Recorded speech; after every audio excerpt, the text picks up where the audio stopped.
Welcome back, everyone. Come on, come on. Maybe Kurt and maybe Jesse. I know we're gonna be watching this shit.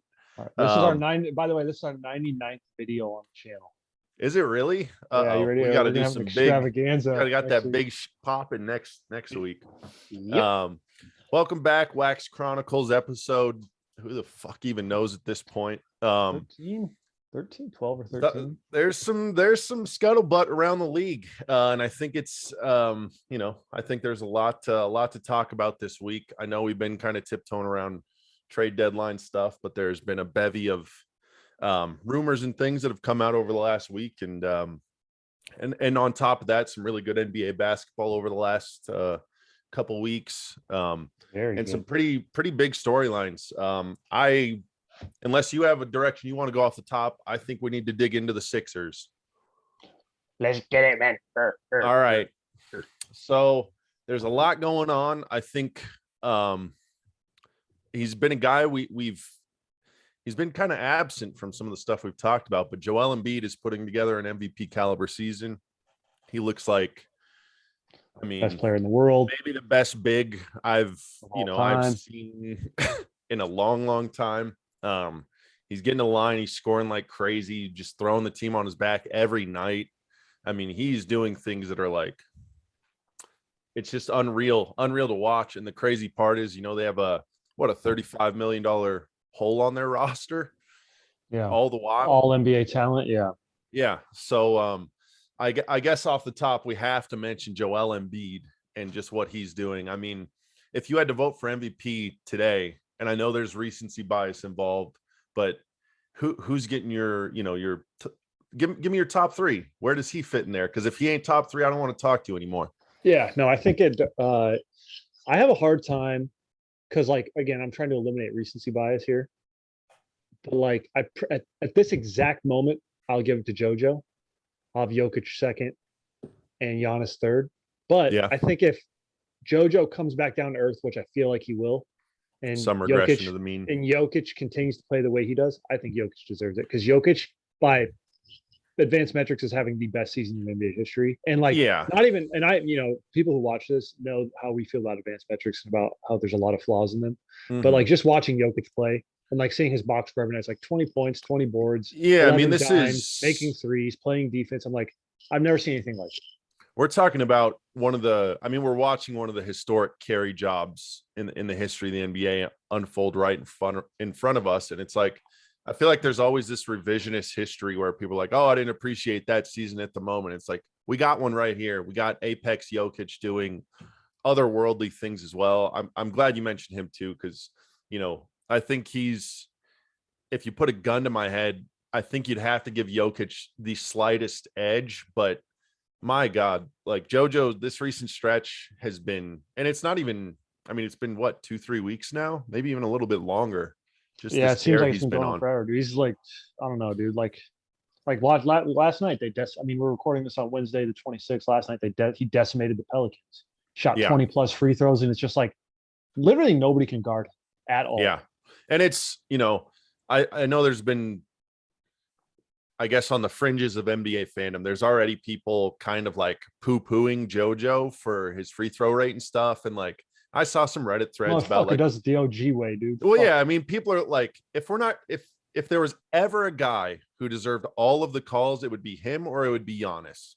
Mm-hmm. And I think they're both leading the league in free throw rate, or pretty close to it.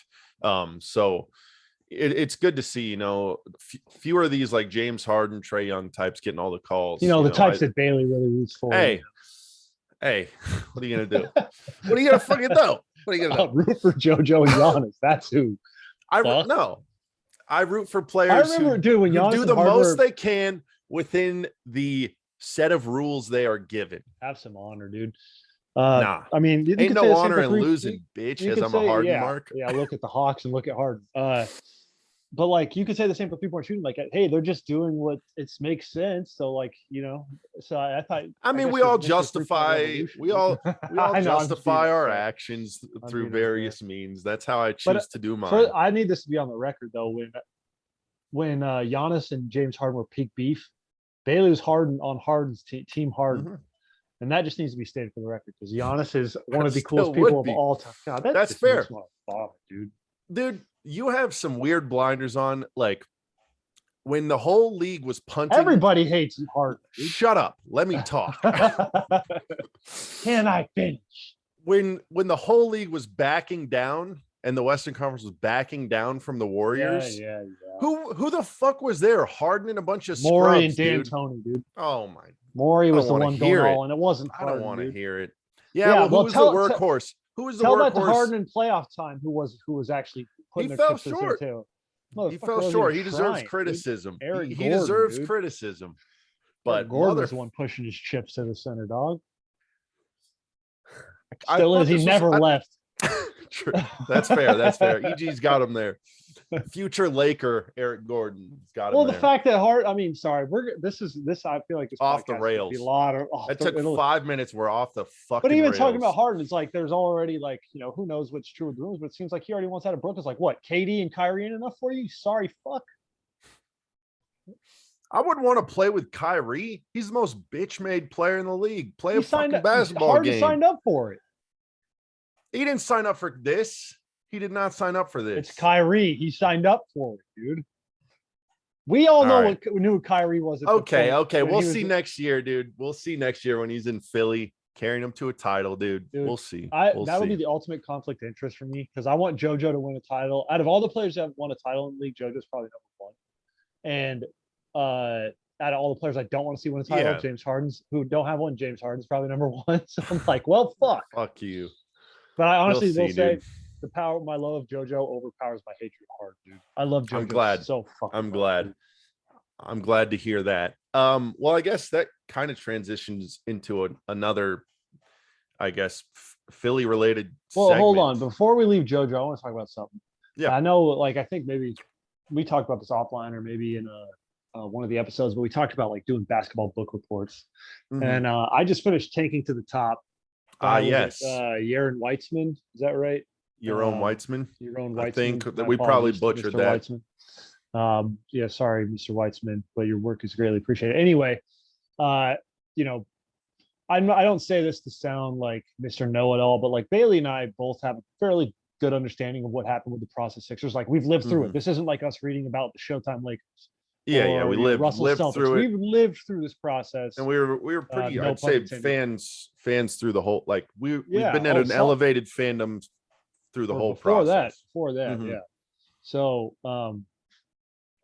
Bailey's read this book, and we haven't talked about it on this podcast, but it was a wonderful book. So anybody who sees this podcast, probably nobody other than you or I advise you to read the book if you're interested in basketball. Seriously, fantastic book.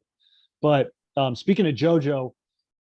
Let me backtrack a little bit further. Bailey and I, again, going back to the fact that we've kind of, been along for the process, along with, the rest of people our age or Tony Roten, dog. Yeah, Tony Roten. God, it was so cool seeing quotes from him in that book. Mm-hmm. There's a lot of this stuff that I'm familiar with, Bailey's familiar with, but, and I'm sure this isn't original, but a lot of people who are hoops heads read these books for the small anecdotes that just make you fall in love with players. Exactly. We already know the beginning point, the end point, and like 80% of what's in between, but these little anecdotes that come through in these books, and I'm glad to see that it seems like every year more and more of these are getting published that are covering these little minor sections of NBA history. I think you already have your copy of Blood in the Garden, and mine's on the way. So and that book looks sorry like to no, I'm glad you brought it up. Sidetrack, but yeah, it's exciting stuff because I know we both have a huge passion for reading about the game as well. So and so I think Blood in the Garden has potential just based on the subject matter and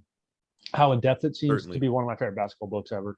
Certainly, and I've read quite a few now. But anyway, back to Tanking to the Top. There was a couple anecdotes about JoJo since we're speaking about JoJo. It's like Bailey knows how I feel about JoJo. I don't think I've ever really spoken about JoJo on this podcast. Mm-hmm. One of my favorite players in the league. When he cried after Game 7 in 2019, that was one of my favorite moments as a fan of any player. Just knowing that they care that. Like I could go on and on about JoJo. Bailey and I have been like blindly loyal to the Sixers since JoJo. We think he's just an amazing guy, amazing player, and like this book kind of made me reflect on like because he's kind of he's definitely matured. You've seen like he used to be a lot more jokey, like saying funny stuff on Twitter, but like they were uncovering stuff that I totally forgot about that he did on Twitter. He was literally Dude, hilarious. And master. He was a master.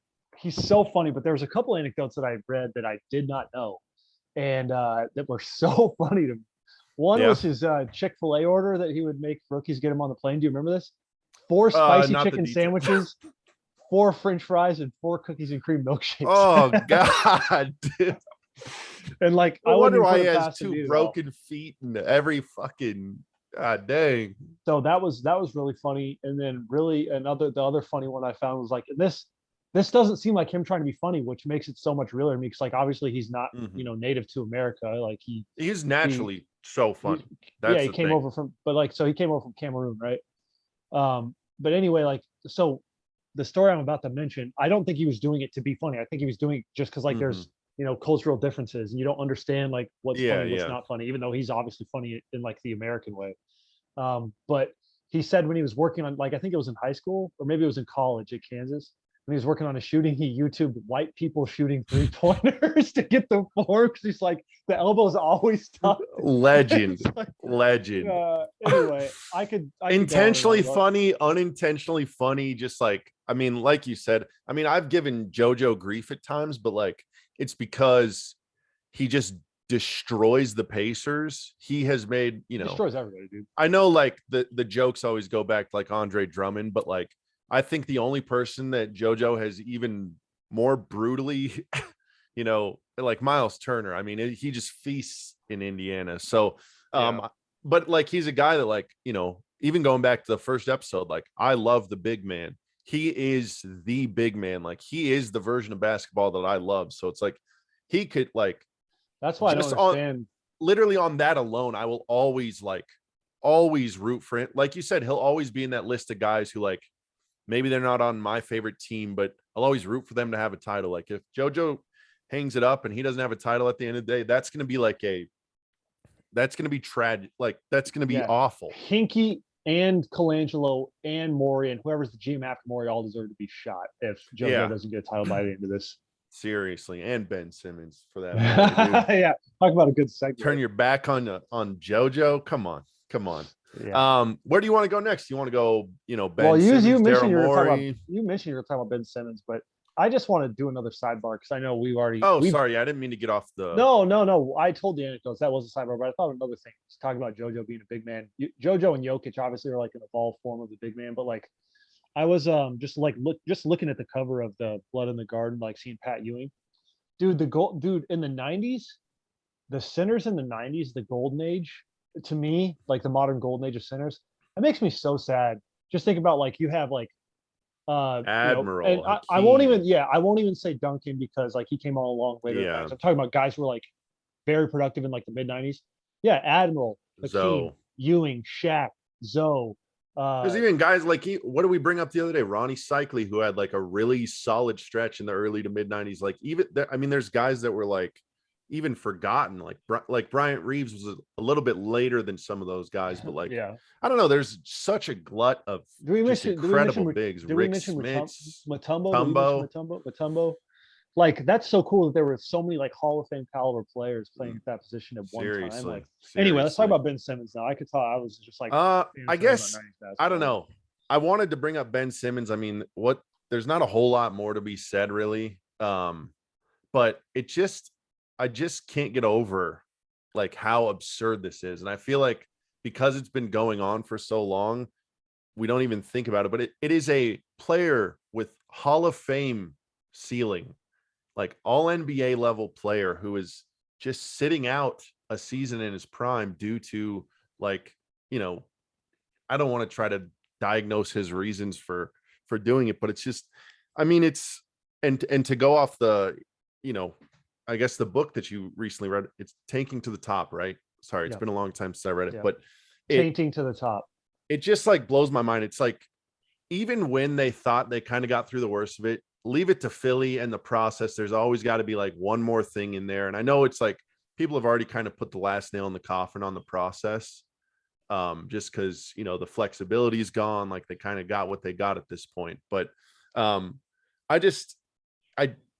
it just blows my mind that this is happening. Like this feels so unprecedented to me. Like to go with like a cross sport comparison, I feel like the only time you hear about this stuff is like NFL running backs. I like didn't Maurice Jones-Drew have a really long drawn out Le'Veon Bell sat out a whole season, I think. yeah, and there's been guys recently like what Melvin Gordon was holding out for a while, but it's such a rare thing to see in basketball. So it's just, I don't know, it's just another Philly point. And I know, everybody's already said everything there could be said about the Ben Simmons saga, but I don't know, man. It just blows my mind that it just feels surreal. It's like, I feel like the Mugatu and Zoolander are like like you just wake up, you're like, am I taking fucking crazy pills? Like this is still happening. Like Daryl Morey needs to like, and this is a segue into that, but it's like you have JoJo doing what he's doing, you have Ben Simmons doing what he's doing. How is it accepted that Daryl Morey gets this long of a leash to be able to do this? And like, I guess if you're like the Sixers ownership group, where do you Josh Harris? The line? He's top of mind now, dude. Now that I read the book. Yeah. Where would you draw the line on some of this stuff? Because this seems criminal. And like, if you're Joel Embiid, and I know we've probably hinted at this before, but how do you look at this and say like I would be in the owner's office being like, get Daryl Morey the fuck out of here, dude. I'm trying to win. Yeah, like somebody fucking help me. Well, I think this deserves a little bit more depth, because even going back to the process, like the process wasn't a failure to me. And people who like said that Elton Brand fucked it up by bringing in Tobias Harris, and like, okay, some of the contracts were a little bit questionable, like Horford and Harris, but like you get to the point where, and I texted you this a little while back, where the Sixers starting lineup in 2019 at the end of the season was Jimmy Butler, Tobias Harris, Ben Simmons, Joel Embiid, JJ Redick. That is why you do the process. Yeah. You have to get to that point at some point, and it sucks that it didn't work out. And it was a bullshit. You gave yourself the best shot you could ever get, though. Yeah. It'll like that. You like. Let me make 2 points. That Kawhi shot was bullshit. We all know it. That should have never went in. And who knows what would have happened in overtime? Maybe the Raptors still would have won. But the point is I would be willing to bet that when Sam Hinkie and the Sixers front office and ownership set out on the process, they never imagined it being that good.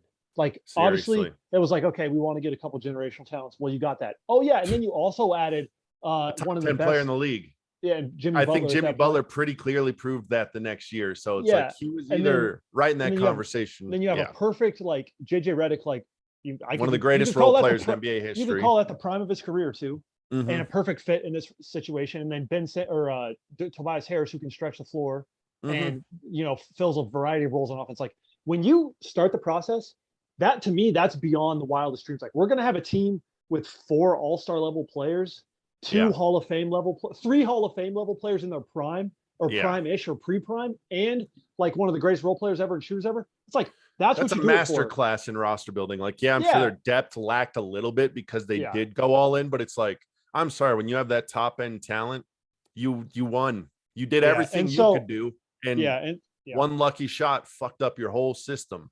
Yeah, and so it goes back. That's heartbreaking. God, it's bullshit. And then that like kind of goes further with like that would have been the easiest title ever for them, dude. Imagine that. And that's how it goes. Like the Celtics, how they handle their team, like all their assets that they got from the KG Paul Pierce trade, as well as like what the Thunder are effing doing. It's like, or have done. It's like eventually you have to get to a point where it's like we're pushing our chips in. And like I just want to say on the record, like that obviously like things could have been like the Horford contract was a little bit iffy, but like that season where they got Jimmy Butler and they just were like, we're fucking going for it. That was to me perfect. Like go for it. Yeah. Because the entire process to me, you can sit here and say sustainability and like long-term success and dynasties and stuff. None of that's ever going to be a given. When you have the chance, you have to take it. Yeah, and you never have dynasties unless you literally have the greatest team ever assembled, like the Warriors, or a player like LeBron or Jordan. Well, and even they needed a Kevin Durant figure and a one-time cap spike. That they needed that to create a dynasty. Yeah, and so in my opinion, one title is worth 10 years of planning, in my opinion. And so, honestly, I don't know. Anyway, I've ranted for way too long, but the math checks out on that because there's 30 NBA rosters, and if you're going to title every 10 years, that's, you're top 5 in your industry Well, easily. and think about how many teams that don't have a title in their franchise history. Think about when's the last time the Sixers won a title. Yeah. Right And here. so it's like you could DC's Oh, down, dude. shit. DC. No. Um, He needs some milk. I'm worried he's not going to stay out. I was ranting so hard, dude. He fell down. Seriously. But yeah, it's like shit. Fuck yeah. I just don't understand, like, 20 years of sacrifices worth. If you could tell me I'll see one Pelicans title in my lifetime, I'll be happy. Seriously. Like I would say literally leverage everything and sell the farm and get rid of them all the next year. From it, I can witness one title in my lifetime. Like that's how the Cavs fans felt. Like I was gonna say, I have an even more. Fuck. You could tell me, hey, punt on the next 10 years and you get a 50-50 shot in 10 years at a title, just a finals appearance. I would be like, I will give anything for that. And like, I'm sure we have different perspective because like the Pacers have come close and fallen short. The Pelicans just have like, I mean, when's the last time they were? Final. Yeah, I mean, it was literally young CP3 and Dave West, Tyson Chandler when they were. Yeah, I don't think they've ever been to a conference final. Yeah. I mean, yeah. No, the haves and the have-nots, dude. That's I would kill. I mean, I would kill to be in the Sixers shoes. And like you said, I mean, they literally won. They did everything right. It just goes to show you always need a little bit of luck. You can never, like, nothing's ever going to be a given, no matter what you put together. So yeah, I don't know, man. It's a special season for JoJo, and I hope Daryl Morey doesn't squander it like a fucking idiot. Yeah, it's like that's all I got to say. Who in your right mind goes, yeah, I know JoJo's like the best player in the world, but you know what? Let's just do it next year. Also, where is the logic in this? I get that, like, they have to posture and say certain things and put stuff out to the media, but everybody in the world saw what happened with Ben Simmons. He looks like a player who might not be able to be on the court in crunch time in the playoffs. That's the type of player you're trading. Like worse than Lakers Shaq, like when they were Hack-a-Shaq. That's what you're trading. So I'm sorry, you're not going to get back like the King's ransom. You're not trading Ben Simmons from 2 years ago before he was exposed. Yeah, but he's been exposed now. So and he has, from every piece of research I've done, all the reading, he never wants to play a game in Philly ever again. Well, he's not going to recoup any value, and he has no interest in improving his faults. Yeah. So he like what's his brother-in-law's his shooting coach and stuff. It's like he doesn't like. I used to, you and I mean, we've talked about Ben Simmons before, and like I used to like. Hey, we fell for the Instagram post, but he's the prime. But he's time. Like, he seems like he's like the definition of selfish and me first. And I just don't understand. Like, again, I mean, I should speak about it. Well, yeah, and I don't want to project on the Sixers front office and how they handle stuff with their players, but it's like just trying to be like, put myself in Embiid's shoes. It's like I would go to them and say he's obviously not going to, his value's not going to increase. If like he's made it pretty clear that he has no desire in increasing his value. It's only like, I just don't know, why do they think the summer is going to net them like the package that they hoped for? It just doesn't make any sense. I mean, maybe it's all posturing. Maybe they are. I'm sure it is. More is expecting that there's going to be a team that gets desperate at a deadline time, or is like, let's do something. Let's try and make the playoffs. Well, yeah, I mean, if they want Russ, THT, Kendrick Nunn in a 2027 first, I mean, I'm sure. I'd be real with you, dude. I would take that if I like. I mean, I wonder if the salaries, because they want to give Tobias up, and that's kind of been a hang up, right? Yeah, they want to get rid of Tobias's salary too. I don't know. I don't know. It'll be interesting to see how this plays out. This is like not necessarily for the on-court product, but for the like soap opera aspect of the league, to see how the rest of this season shakes out. You have Joel Embiid, who's a generational big in his apex for, as far as we know. And if they squander this season and they, bow out early because he has too much of a workload on him, it's like, I know he's always says like he wants to play in Philly forever and he loves it there, but it's like a certain point. How many, like, if they do this, if this like bleeds into next year, it's like, how long does it take for JoJo to sour on this front office? Because like he's not.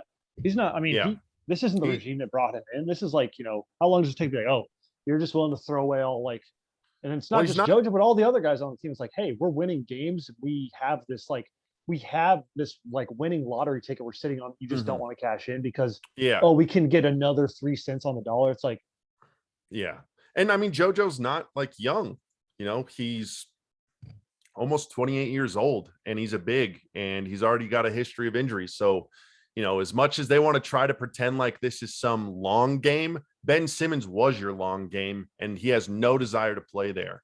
So you have to push the chips in now. I mean, not to like, Joel Embiid is like a freak of nature, but with the amount of time he's missed in his career, and he's turning 28 in like 2 months, you have to start to look at this next 3-year window and say, well, maybe this is the best shot we have. And you can't waste another season. You can't waste another half season. For fuck's sake, they shouldn't even be wasting 10 more games of this. 1 game. I mean, what the fuck? This is like a dereliction of duties. Like where nutsack. This is where, like, where's David Stern, dude? Bring the Colangelos back, dude. No, just kidding. But dude, it's just crazy thing. Like, what if, like, again, I'm speaking to the biggest Markelle fan. I'm a huge Markelle fan. Just imagine if he would have panned out the way they expected, dude. Because they would have been a fucking problem. Because I mean, he would have been, if memory serves, he got traded for like Jonathan Simmons and like some other stuff, like pieces that in 2019, I think. And like Markelle was a number, like, if he was a Jason Tatum level player, not saying Jason Tatum's some great, but if it's like, he was taken in the same draft class at the same spot, 1 and 2 or 1 and 3 or whatever. Like, imagine if Markelle was producing at that level. Yeah, I mean, like nobody takes a first overall pick to be like, oh, he's could be our 6th man in 4 years. But it's like, even if they were able to get that out of him, with the injuries and everything else that went on, during his time there, even if they could have salvaged 16 a night, a guy who could kind of space the floor, kind of be that. I mean, it's kind of what they wanted Maxey to be last year and this year before Ben Simmons, and now Maxey kind of has to, fill a larger role than I think people would want him to. But no, I mean, it's Maxey. Again, like this to put a button on your review. This is one of the first books about the process, but it shouldn't be the last. I think there's still, I don't know. We'll just have to Weitzman will have to release the the newly revised edition that the title and JoJo wins MVP. It's like, it all worked out. Yeah, seriously. I just wish Jimmy would have stayed, dude. I know.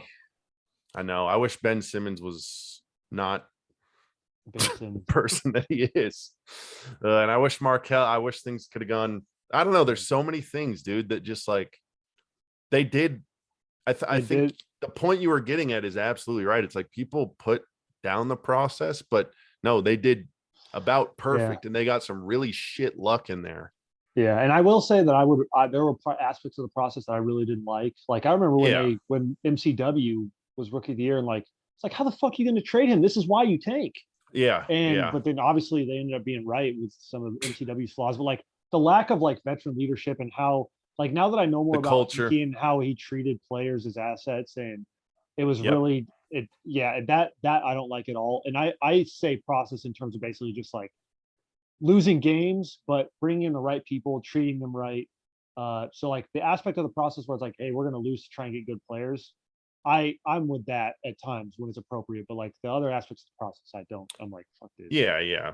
That's fair. And some of that stuff, it's just kind of a blind spot for me. Cause like I said, I think I read that book when it released about 2 years ago or a year and a half ago, maybe. Yeah. So it's, some of that stuff isn't as fresh. And I still just remember the process for kind of the, relentless tanking, like the just crazy tanking. Yeah. I mean, they missed, but they missed on Nerlens, they missed on Jaleel, they missed on, I wouldn't say missed on MCW, but like, yeah, but I mean, the whole thing was get just as many shots at the one, and they found the one. Yeah. But then they don't want to support him, so he should probably right. Probably get the fuck out of there. Come we to Indy, dude. For this, and now we're yeah. Fuck you. A guy can dream. Well, I guess I don't know. We can kind of segue into some Lillard stuff because the emergence of Anthony Simons. They both play for cities that start with a P. That's a good segue. No. He's been linked. Ben Simmons for Lillard swaps, those things. So there's a tiny segue there. I just didn't explain it at all. But no, I mean, Anthony Simmons, I've been a benefactor of his recent. I feel like he's finally showing the stuff that they've been talking about for 2 years that I never believed. Yeah, it was like the Ronnie Boubois, but he actually is the genuine article. Yeah, I mean, he stepped in. They've been, some of their other guys have been stepping up too. Nasir Little, definitely taking a leap forward. Nurk getting back on track, but I mean, the Blazers have looked good in the last couple weeks, and a lot of that. Fuck, could they lose some games? Well, and McCollum came back too. So. Yeah, but I'm you need them to. Dude. Yeah, they're Pelicans are the 11, Blazers are the 10. And they keep winning. I'm like, how the fuck? Right? If you're, I don't know, thank you, like Anthony Edwards, for last night. True. Didn't they just barely squeak that win out? Yeah. Which he's gangbusters, dude. He is. Yeah, he's definitely his good. Outside shots falling, dude. He's wow. That guy's gonna be multiple scoring titles. I think he has such a high ceiling, dude. I don't know. I love him though. But anyways, let's get back to Anthony Simmons, Lillard. Do you think with the recent developments, if they can maintain that a little longer, do you think it's time that the new regime in Portland says, hey, maybe we don't want Lillard coming back from an injury? He didn't look great. I don't know, dude. I'm not gonna. Lillard's played bad for like 2 months. Yeah, and he has a history of being like one of the best players in the league. It's like, if anything, I trade Anthony Simmons, dude. Like, that's a fair point. But Anthony Simmons, I mean, because they don't need another guy who's like relatively, a guard who can be bullied around a little bit. And so, I don't know, part of me is just like, let Dame get healthy and run it back, just like they do every year. But no, I think, I mean, obviously, it seems like Dame's time's coming to an end a little bit. Well, it's like, I mean, if they trade for Dame Lillard for a package revolving around Ben Simmons, they ain't going to be winning titles. Like, let's be real here. Damian Lillard, out of all the players that are involved in that kind of like orbit, Dame Lillard, Anthony Simmons, CJ McCollum, Ben Simmons, which one of those is going to get you closest to a title independently? Is Dame Lillard. For the next 2 years, I'd say Lillard. After that, 5 years, dude. I don't know. After that, like, come on. I mean, I guess we'll see, but I don't know. I mean, look how far Lillard's taken them in his prime. Western Conference Finals. I would, again, going back to the Pelicans, I would die for a Western Conference Finals. Yeah, I understand that, but like, okay, well, let me ask you this: do you think that if obviously there's bits and pieces on either side, but if Damian Lillard went to Philly for Ben Simmons, do you think that in 2 or 3 years that Portland team could push further than Dame Lillard took them? With assuming they have McCollum. So here's the thing.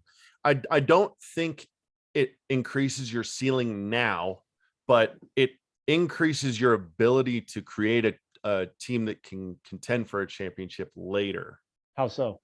Because I think, I don't know what Lillard's contract situation is, but if he's looking to get paid one more time there, I think you have to look at the last, I don't know. That just gets dicey. We look at these point guards that aren't Steph, that don't have a system built around them, and we see how far they take these teams. He has a system built around him. He still shoots 30%. True. Gotta get our Steph shots in, dude. One per episode, baby.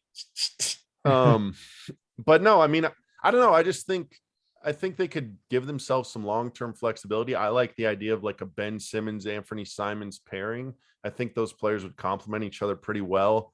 I think Nasir Little, they got some other good pieces there. What you worried about, like Nasir Little is the most reliable shooter. What if you had are you not worried about like him, Nurk, and Ben Simmons on the floor at the same? Like, well, that's the thing. I don't think Nurk is the long-term piece there. Really? I think what they could do if they went for like the Ben Simmons trade package, they stay moderately competitive, and then I think they need to take a long, hard look at their roster and say, okay, who are the cornerstones? And I think you'd have to point to Ben Simmons and Anthony Simmons. I mean, as far as cornerstones go, I think but I guess I'm still working myself into work myself into a shoot with Ben Simmons where I still see like what it could be. And he could be like, I think he has best player on a championship team potential. God, dude, you're literally high. Motherfucker can't even be the third best player on a championship team. That's fair. I can't defend this, but it's what I believe. Fuck. It, You like I know it's impossible to forecast Anthony Simons do you because think he you could know be the do you think Ben Simmons could be the second best player on a was he championship playing? team? Who's the best player? Giannis? Yeah. I mean, if the best player is like Devin Booker, no. Like Really? it depends on who's the best player because that has a great Well, effect. yeah, obviously, but He like can't even be the second best player on the championship team with JoJo, and JoJo's pretty god good. I think Dude, the Eastern Conference was a cakewalk last year he needs to prove it, to but the to the talent is conference there. finals. The natural talent is there. I The, know, the but how many more versatility and years do what we he have to can give do. him? How many more years do we have to give him? I don't think it's like I'm not saying it's like a given that this happens. I'm saying Oh, no, there's fuck no, it ain't. if we simulate the next 10 years 1,000 times, there's probably a couple of those where Ben Simmons figures it out, is in the right setting, and maybe best player on a title team is still too lofty, but Jesus. his versatility on offense and defense, if he just improved, if he just did the things that every other NBA player does earlier in their career, where they're like, oh, what am I bad at? Let me fix that. If he could just do those basic things, and I know that those seem like uh insurmountable tasks because we know who Ben Simmons is, but it's like, I don't know, man. I just still see like one chance that he has, dude. Maybe I'm just delusional. It wouldn't be the first time. It won't be the last. The jury's out on Anthony Simons just because the sample size is so small with him like leading a team. But if in 3 years we see Anthony Simons and Ben Simmons leading a team to like the Western Conference Finals, I will literally eat a shoe. But the thing, like, there's no fucking way. That's not the whole team, though. I think, like I said, it gives them more flexibility because, like, I think a team has a ceiling with Damian Lillard that's not ever going to touch an NBA Finals. If Damian Lillard's your best player, you're not going to make the finals Ben ever. Simmons is I think the same exact way about Ben Simmons. I don't think a team. The only difference is Damian Lillard's proved that, and Ben Simmons is still a guy entering his prime. No, but I don't even think Ben Simmons can be the best guy in like the conference finals, dude. The motherfucker cannot shoot. I'm not trying to I'm not trying, I know I'm wrong. I know this is blasphemous that I'm saying this, but please acknowledge that if we simulate it, yeah, and if he just did a couple things, if he had a respectable outside shot, a lot of things change. When was he a rookie? So it would have been 5 years? 15, 16. He came in the league at like 19 or 20, so he's probably 25, 26, a year or two younger than Embiid. Yeah, I mean, he's done nothing to indicate that he has any interest in improving his. That's fair. He's 25. He's 25 and a half. So about 2 years, a year and a half younger than Embiid. Because Embiid's about to turn 28. Unbelievable. Or no, he's like 2 years younger than Embiid. But I don't know, man. It's just, I still he was like the best defender in the league, hands down. Ben Simmons was that. Yeah, but it's like Matisse Thybulle isn't going to lead a team to a title. Yeah, Matisse Thybulle is not Ben Simmons, and he never will be, because Ben Simmons is an elite point guard, an elite distributor. I know, but he has elite vision. He has two aspects of his game that he is totally deficient in, and that's wanting to improve, and that's shooting. He sucks at those fucking things. But come playoff time, good luck, dude, not being exposed. Look, dude. Like, he can la-di-da his way through the regular season like he does every year. Like, okay, I give him credit, he plays hard on defense. But like that shit, he's the best defender in the league. Acknowledge he is the best defender in the league. Yeah, but when has the best defender in the league ever led a team to a title? Never, not once. And never will it happen, unfortunately. Yeah, but would you rather have that on your team or not? Yeah, but it's not gonna be the best player on the team. That's the thing, is like, if Anthony Simons and Ben Simmons are on a team, I still think you're one big piece. I think that's like they need like another, unless Ben Simmons can become the player that even I think is not likely. Ben Simmons, let's not, we're talking about Damian Lillard's contract. Let's not forget Ben Simmons is paid, dude. Yeah, but he's 25. I'd rather give money to a guy entering as a prime than a guy leaving his prime who's an undersized guard. Still, with Ben Simmons, he's one guy I'm not going to pay for what I haven't seen. With Damian Lillard, you're paying for what you've seen. With Ben Simmons, you're paying with the hope that maybe he'll do something about scoring. I don't know, man. Lillard's coming off this injury. He's already 32. It's stupid of me to say, but I'd rather have Ben Simmons right now. as long as we're not in Philly. And I'm wrong about that, but I don't care. I never got off the Ben Simmons train, I guess, dude. JK, motherfuckers. You're the conductor, dude. Seriously. Let's fucking go, dude. Anywho, let's get off this shit because I feel like I'm losing friends here. Let's talk Lakers, dude. Let's talk some Lakers basketball. Talk Lake Show. This should have led off the top. Reports today, Mark Stein, I think, said apparently the Lakers are sitting on that Rockets offer, and maybe is it the John Wall offer? Wow. There's Bring it some on, baby. There's some swap that they can agree to, and I know a lot of people criticize it. It's like, why would the Rockets do that? They need to take back some positive asset.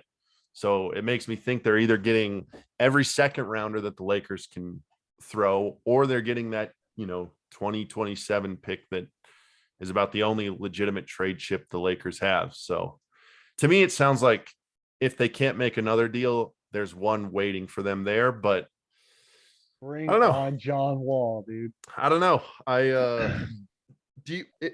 know time is of the essence. The trade deadline's right around the corner, but do you give AD, Russ, LeBron up until the last minute on the trade deadline? Or no, I mean, yeah, maybe, but at the end of the day, it's like the same stuff we were talking about with Daryl Morey applies to Rob Pelinka times 10 because LeBron is 37 and he's playing absolutely amazingly. And like, I don't think this is something where it's like, it's not working, but maybe they can brute force it.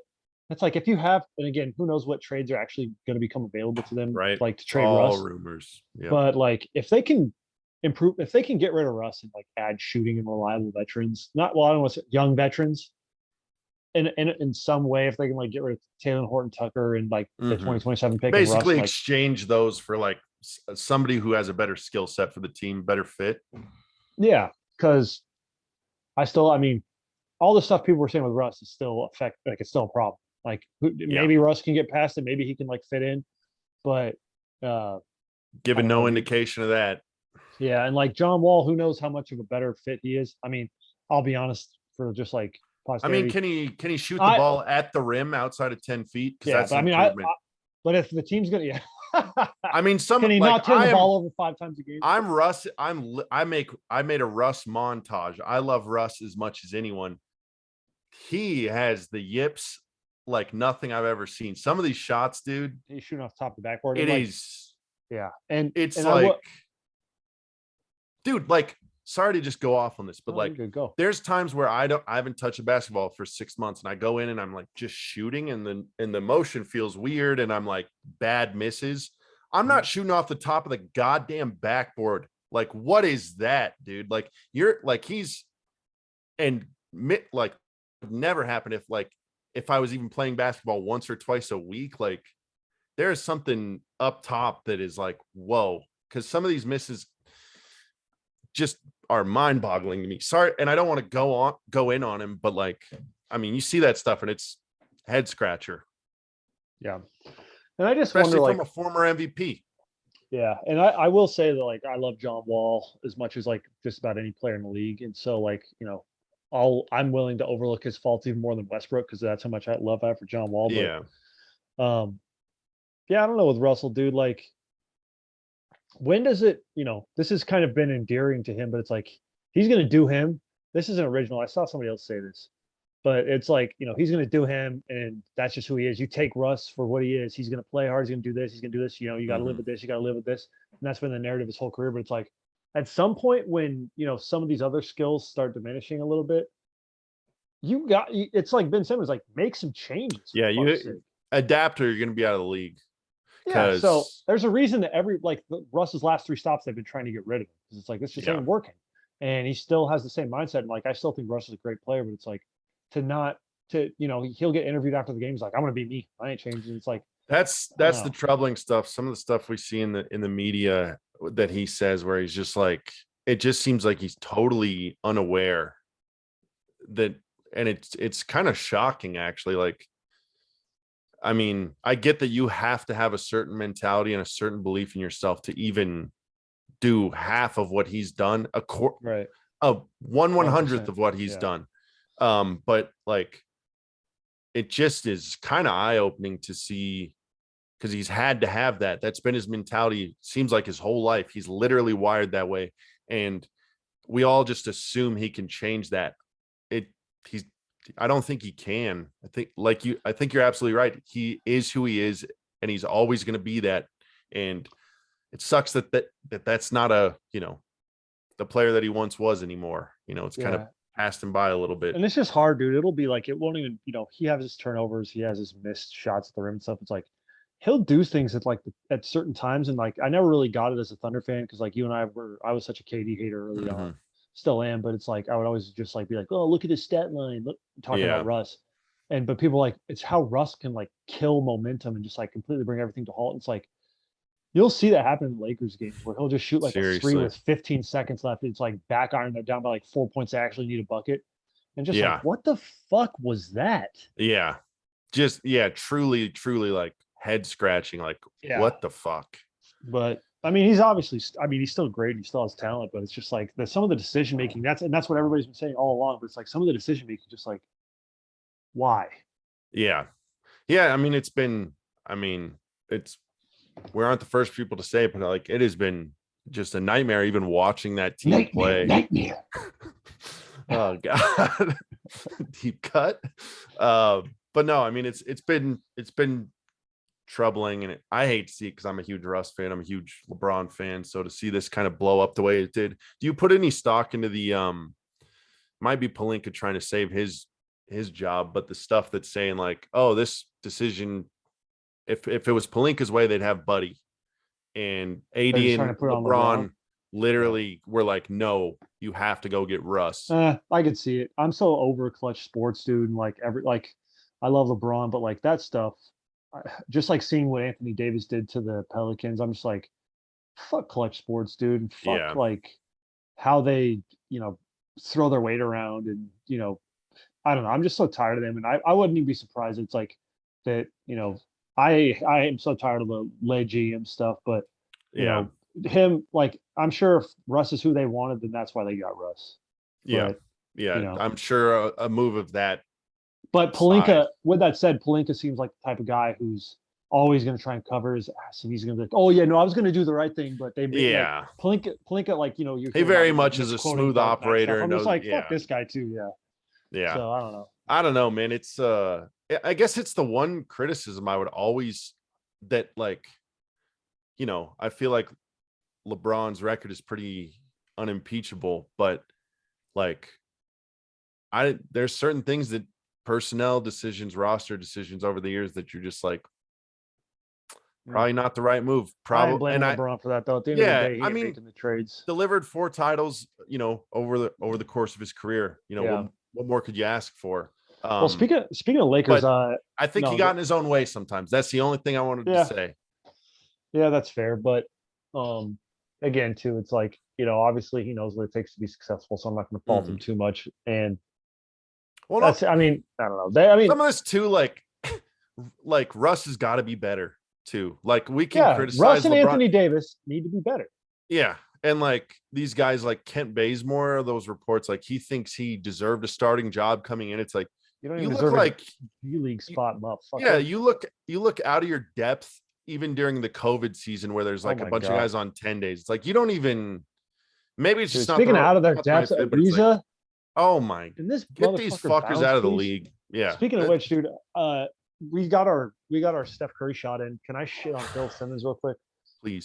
They were talking about the Lakers. I forget who he's chatting with. Rajah Bell. There was a little video I saw on YouTube the other day. He was like, some of the Lakers' lack of success can be attributed to like and you know how he is. He just loves narratives, even if they make no goddamn sense. It's all about narratives with him. The only way you can look at the game. Yeah, he was like, you look at some of these players playing with LeBron, and they grew up idolizing him. It's like, I don't know how the Lakers expect to win. I'm paraphrasing. I don't know how the Lakers expect to win when they got, how as a kid who grew up idolizing LeBron, how are you supposed to play next to him and not freeze up? And I'm like, Austin Reeves and Malik Monk are the last people that need to be fucking worried about on this team. Yeah. It's motherfuckers. Yeah, they've been the only bright spots. Yeah. I was like, what the a old lazy guard. What a lazy goddamn narrative. Yeah, it's just a stupid fucking take. I'm like, literally everybody but the youngsters is what's helping them right now. Yeah, I mean, like there are few bright spots. Yeah. I mean, It's their literally biggest Austin. bright spots. Yeah. Like unexpected bright spots, their biggest, they're literally their two biggest bright spots, in my opinion, are literally Austin Reeves, literally Malik Monk. Yeah. I mean, Aside there from was LeBron. Malik Monk was literally holding water for them for a minute, like And Austin keeping Reeves, them. Yeah. Yeah. And I Singapore mean, and sooner he's bread, dude. What are you gonna do? shut the fuck up, dude. I'm proud now. Disgusting. You're I'm just kidding. disgusting, dude. Dude, But talk no, to me it's when like, you went to the same school as one of LeBron's teammates, dude. yeah, Fucko. yeah, I'm good, dude. Fucko you.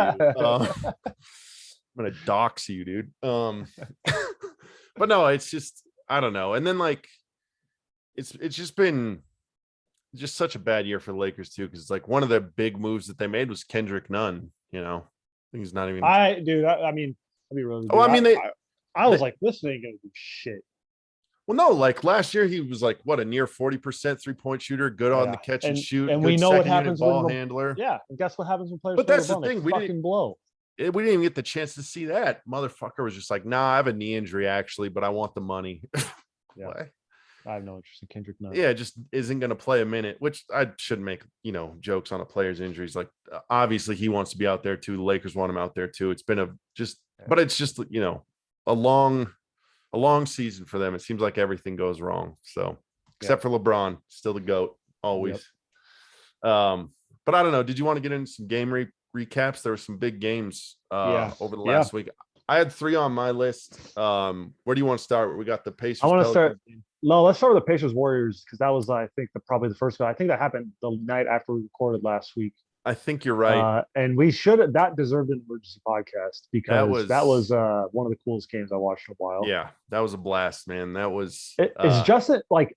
I'm sure we're just going to shoot the conversation with this, but like, is Justin Holiday vaccinated now? Because don't you have to be vaccinated to play in the Oracle? I think so. He must be vaccinated now. Yeah, I know that was a sticking point earlier in the season. I remember seeing reports that he hadn't been, but yeah, and I remember us talking about like, well, it's weird that Drew is and Justin isn't. Yeah.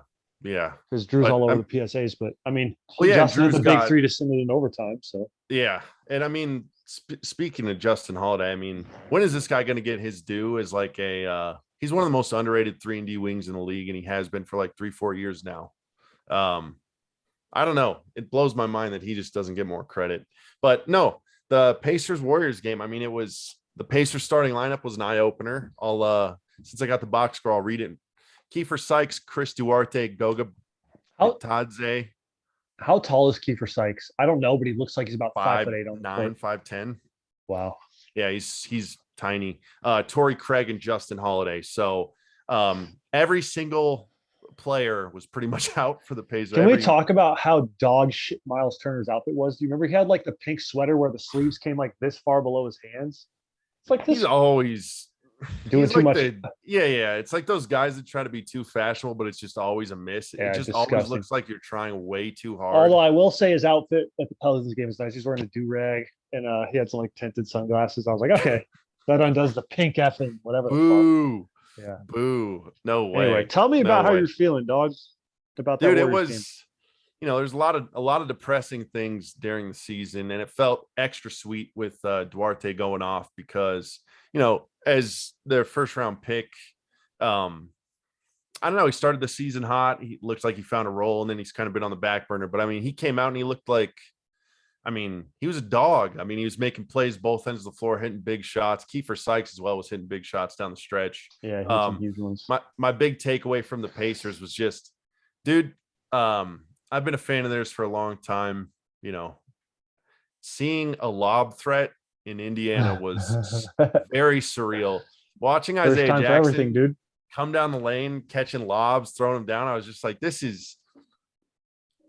I guess, you see that play in basketball a million times. It's a staple in the modern NBA, but to have seen so many Pacers games over the last, 15, 20 years and never seen a legitimate lob threat who has it'd be interesting to potential. See like cumulative stats for alley-oops, dude.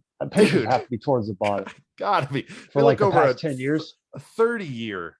Think about their bigs, like just going back, Miles Turner, Sabo, and you got like the Hibbert years, some lean years with Troy Murphy, Roy Hibbert, Rick Smits, Dale Davis, Antonio Davis. It's just, there's never been one, I'm sure there's been, some end of the bench guy, which like that's kind of what Isaiah Jackson is now, but he's a rookie that is forced to get some minutes, and he looks like I don't know. He's it was a just pro. cool to He looks like a pro to me. Yeah, dude. It was cool to visualize the potential of that down the line. And it also was just good to see them beat down on the Warriors and, I don't know, get that win in overtime, which sorry to just keep going so hard on the Pacers stuff, but to see this team just collapse, the starters just collapse every game. I mean, all the stats early in the season, they have a plus point differential, but they're 0-10 in games decided by 3 points. They had one of the best point differentials in the league, but just collapsed. And, all the starters are out. And then you have these young guys and these career role players come in and close out a game against the Warriors. In Golden State on the second night of a back-to-back. Which the two things is they've been terrible on the road and they've been terrible in close games. And to go out and do that against the Warriors I was yeah, baby. It was a big night for your boy, and it was just a super entertaining, objectively as an NBA fan. I mean, how could you watch that game and not be, I don't know, just floored? It was a fun watch. I mean, you saw the game as an outsider. What were your thoughts? A couple things that stood out to me there. I mean, one thing there was a possession in overtime where the Warriors had 4 offensive rebounds and they kept missing their threes. I just got so much PTSD watching. I was like, fuck, somebody grabbed that shit. Yeah. And then there was, And then also in overtime, I've never I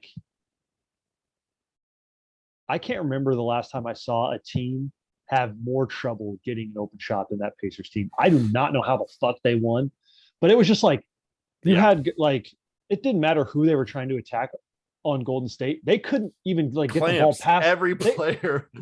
They couldn't get the ball past the 3-point line. It felt like when you're playing 2K on decent difficulty level, and you're just I can't drive into the paint. I just have to pass around and look for some guy to be late on a rotation to get an open three because you're not moving past the 3-point line. Dude, it was crazy. What happened? I was just I literally watching at the beginning of overtime. There's no way they can win this. They can't get a good look. But then there was a big shot here by Kiefer Sykes, or it was just a steal. Well, it was the steal on that break because if I remember OT correctly, the Warriors came out, got 2 buckets. They were up 5. They were up 5. Yeah, it was just okay. No way.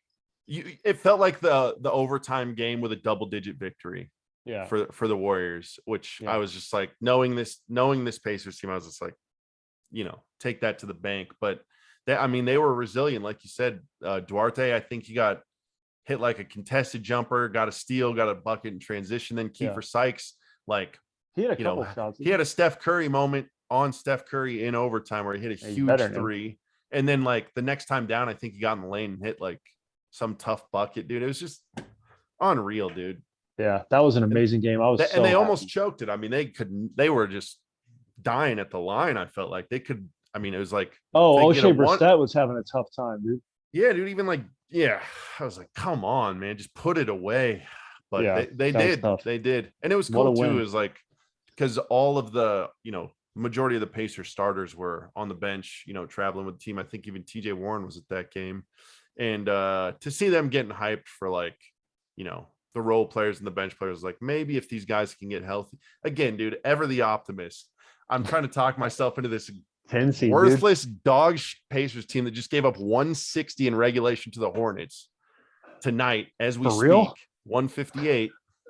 I'm a Ben Simmons truther and I'm an Indiana Pacers truther till I die, dude. Jesus so Christ. Make my dreams come true, dude. Trade Ben Simmons to Indy.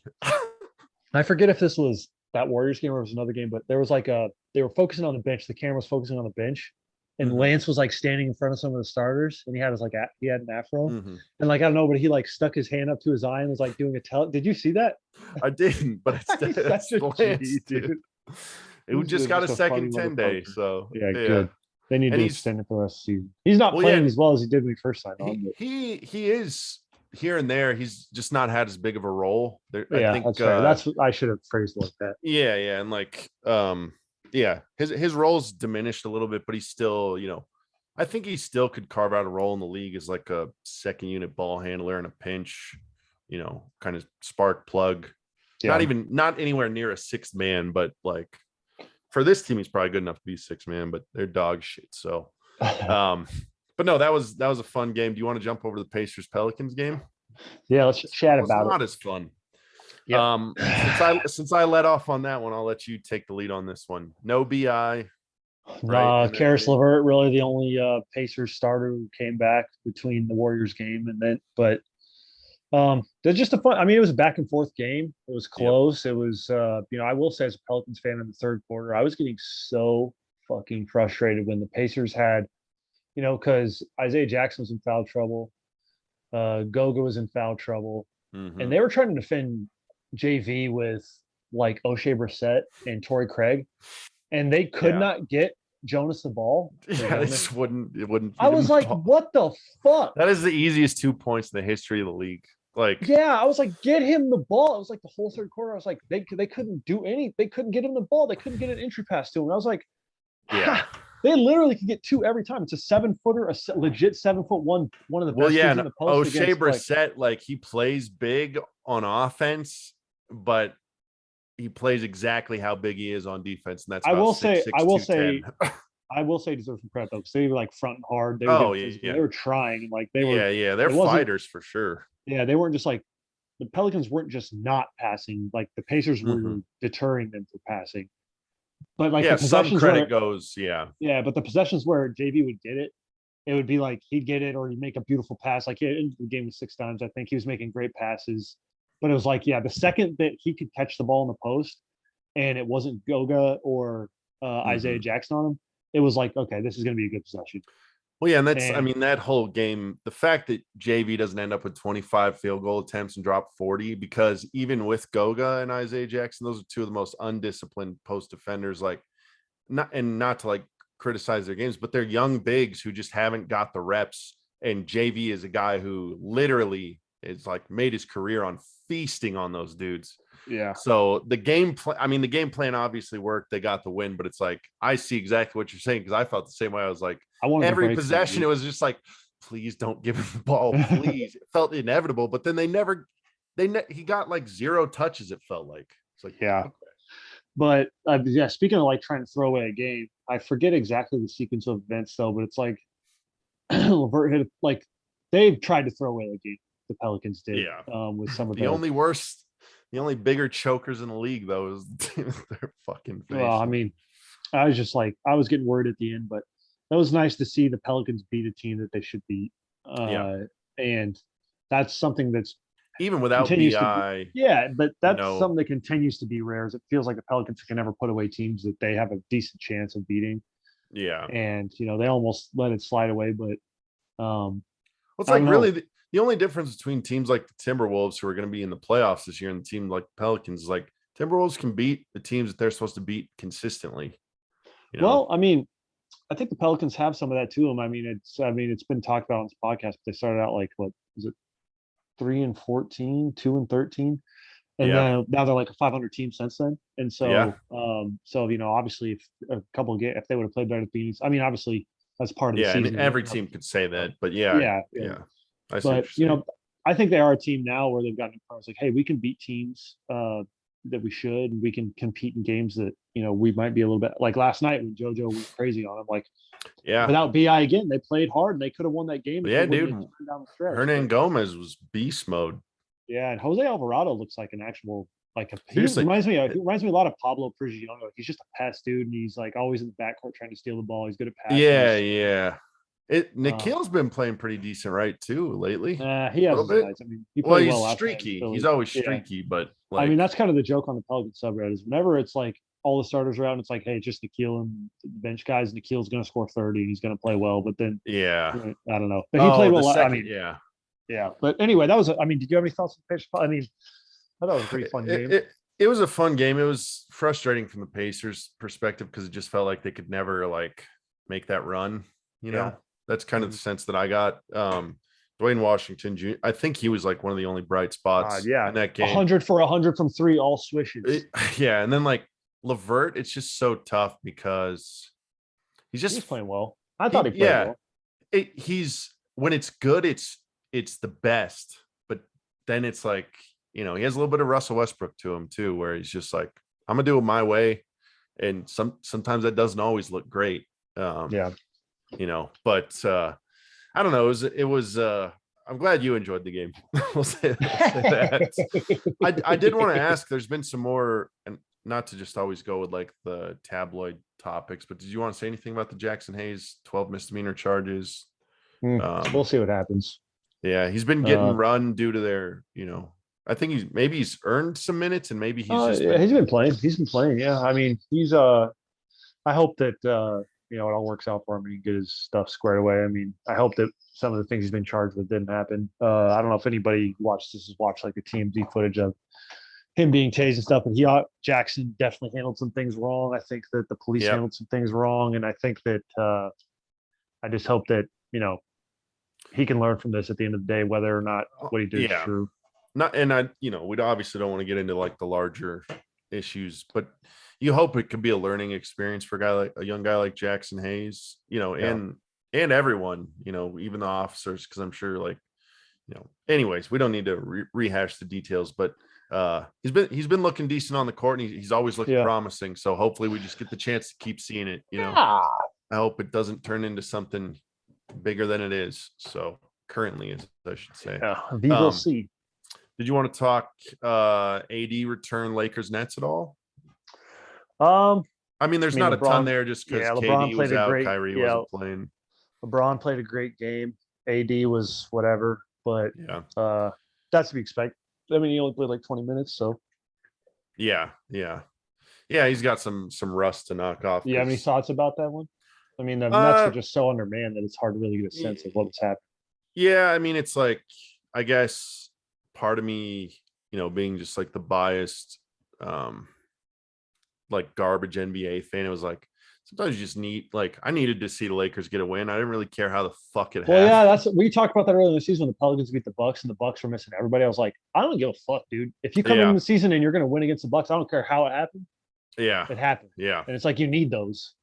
Exactly, and it's just like, I don't know. It seems like their rotation is getting a little more solidified. I think they're cutting out some of the dead weight in their rotation. I think two guys off the bench are like Malik Monk, Melo, and then they got Avery Bradley, Stanley Johnson. See Stanley Johnson signed, I think, a 2-year deal. Yeah. So I mean, he seems like he's been in the starting lineup recently. He gives them a lot of flexibility, and he's such an interesting tool set.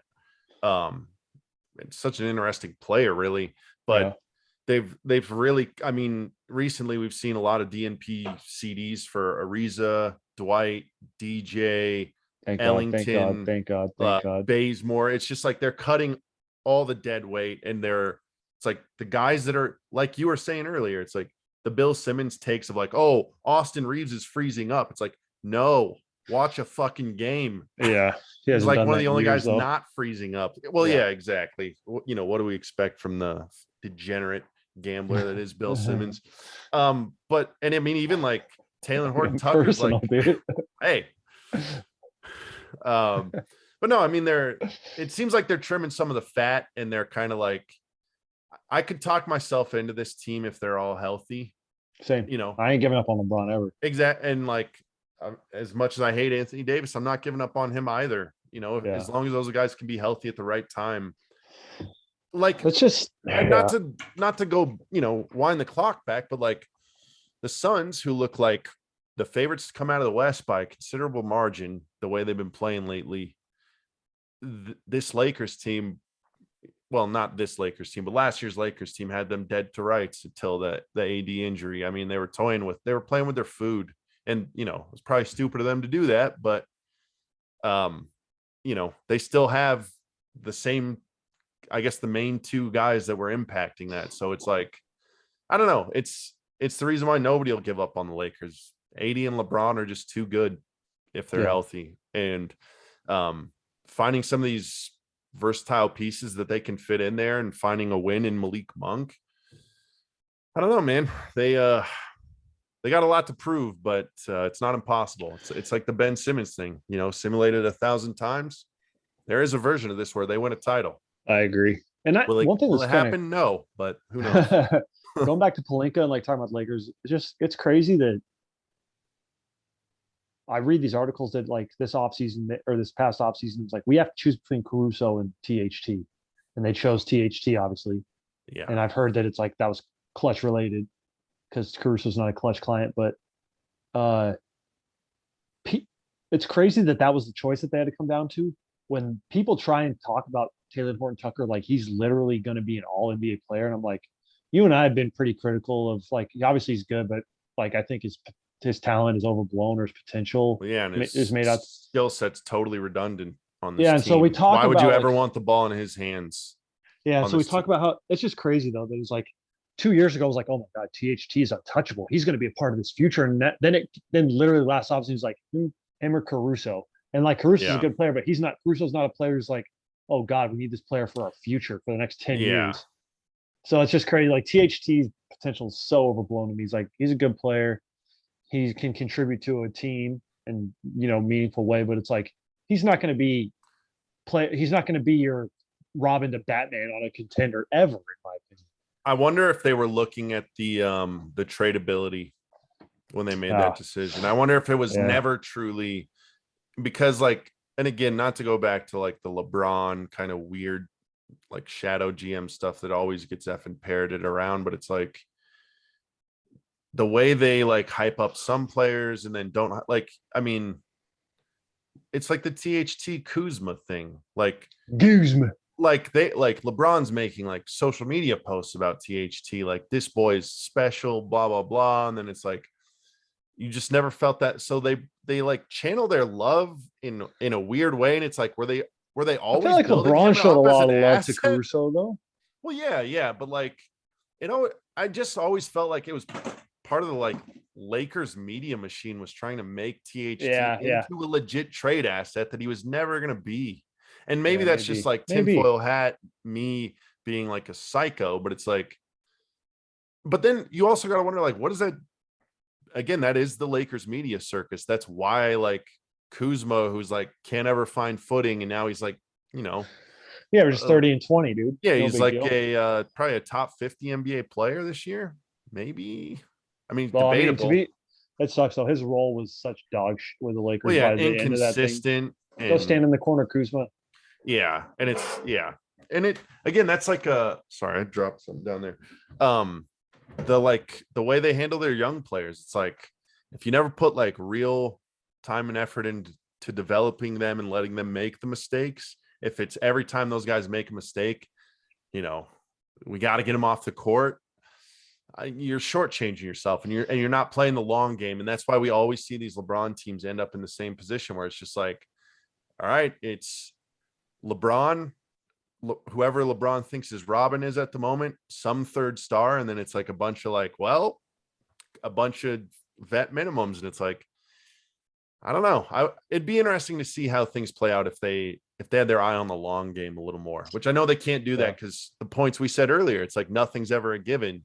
You can't operate like right. that, and you know it's easy to criticize LeBron for some of these decisions, but you know if we're gonna hold the rarity of an NBA title in one hand, we can't criticize people for like we can't Going all criticize the in Jimmy when they have Butler a year. chance. We can't, Yeah. yeah. So it's like I don't know. It's kind of like you can't have your cake and eat it too, or like you're trying to. But I don't know, man. It's just and there's no point to even any of that statement. But fuck, man. I guess that's why Well, we to talk about basketball. right. Well, to Bill Simmons' credit too, like he said, kind of a similar thing about like Aaron Nesmith and like Romeo Langford. I think just True, like, true. oh, the Celtics wonder why these guys haven't developed. It's because you just stick them in the corner and watch Jalen Brown and Jason Tatum dribble for 48 Yeah, minutes play a game. ISO So it's basketball like, and then how are they gonna like? How is a guy like Kuzma gonna develop, or how is a guy? A lot of NBA players. mhm. It goes back to a lot of these things. It's like there's a lot of great players that just don't find the right fit, and that kind of Stanley defines them as a Johnson. player. Yeah, It's as like we're some criticizing them out one side of our mouth, but then Stanley Johnson comes in and finds footing that was never yeah. there, that everybody'd given up on. So, some players are able to overcome that with the right opportunity, but some players kind of get put in a box by the opportunities that they're presented. And I don't know, it's just Yeah. kind of crazy to think about, but Well, yeah, that's and not an original thought or anything.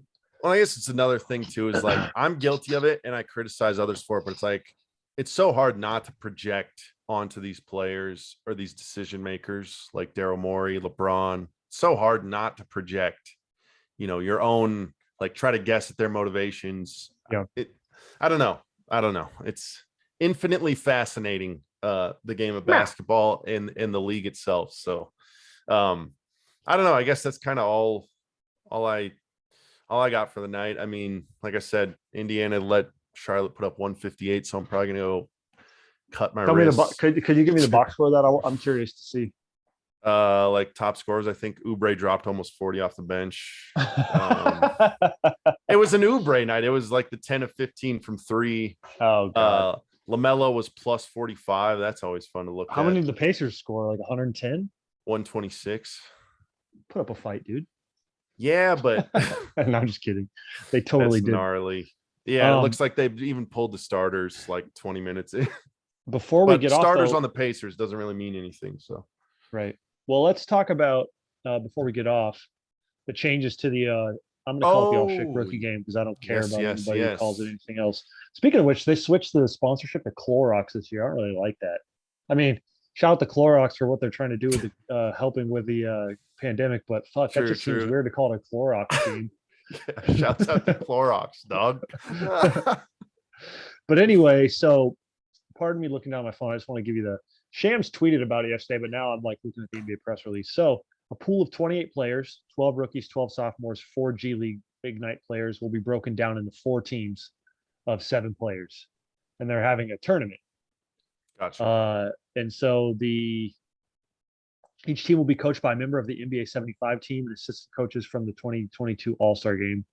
That's kind of cool. Member of the Yeah, NBA 75 will be coaching. that is really cool. It'll be cool to see if this continues, the guys that they keep bringing out for that. Yeah, and so each game will be played to a final target score similar to the All-Star game,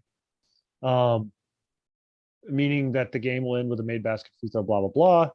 It will be a race to 75 to celebrate the league's 75th anniversary. So games 1 and 2. So like there's 4 teams, 2 of them in game 1, 2 of them game 2. They'll play to 50. And then the 2 teams that win will play a game to 25. The championship game will be played to 25. And they're all going to be taking place on Friday night. Dang. So it's like a real like brief tournament. And so that's kind of interesting. I mean, what do you think about that? It'll be really, I think it's a cool change to see. I'm gonna kind of be bummed that we're not gonna get just like the traditional game, just because that's what we're used to, and I have so many fond memories of that. But I don't know, the format intrigues me. I think it'll be a good chance to get like more exposure for some of those players, because 7-man teams, like, I don't know, less guys riding the pine. I don't know. I think that's an interesting concept. I'll be interested to see if it sticks around.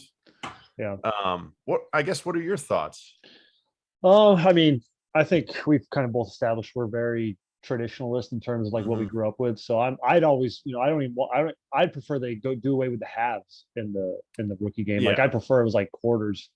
But I guess they've really pretty much always done halves, if my memory serves correct. Anyway, like, the more similar it was to what I grew up with in like the late 90s, early 2000s, the happier I'd be. But yeah, I mean, to be honest, I prefer if it was just like the traditional game. And I'm talking like, I'm not even, I'm talking pre-world versus USA. I'd rather go back to rookies versus sophomores. Same.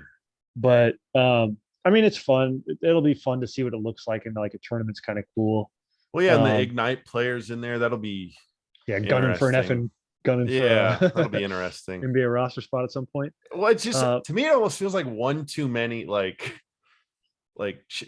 make one change at a time, and maybe we're just like old stick in the mud type guys, like you said, traditionalists. But it's like we're changing this, and we're adding like this and that and this and that. It's like whoa. I will say that championship game to 25 would probably be pretty tense. Those, I bet the end of that'll be pretty cool.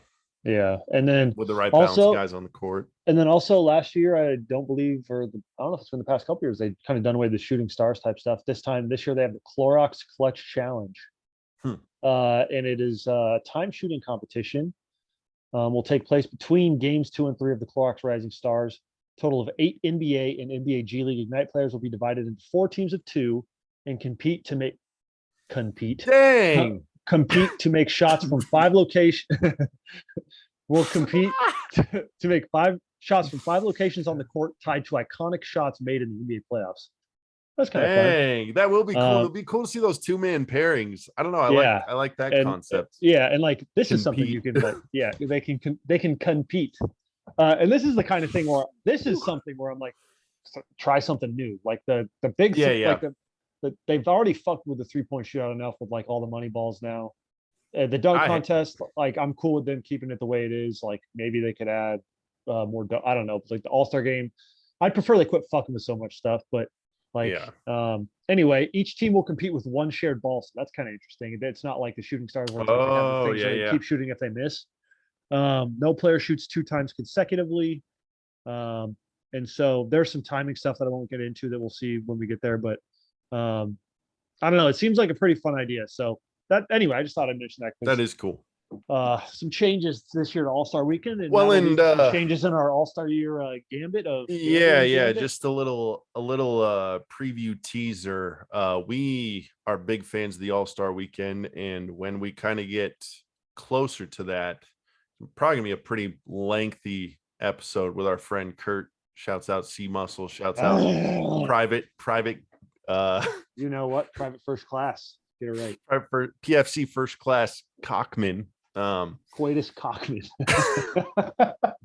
Oh fuck! I love that. God. But yeah, be on the lookout for that as we get closer to All-Star Weekend. Should be a lot of fun. That'll probably wrap it up for this week's. On that note, salute. Chronicles. Yes, sir.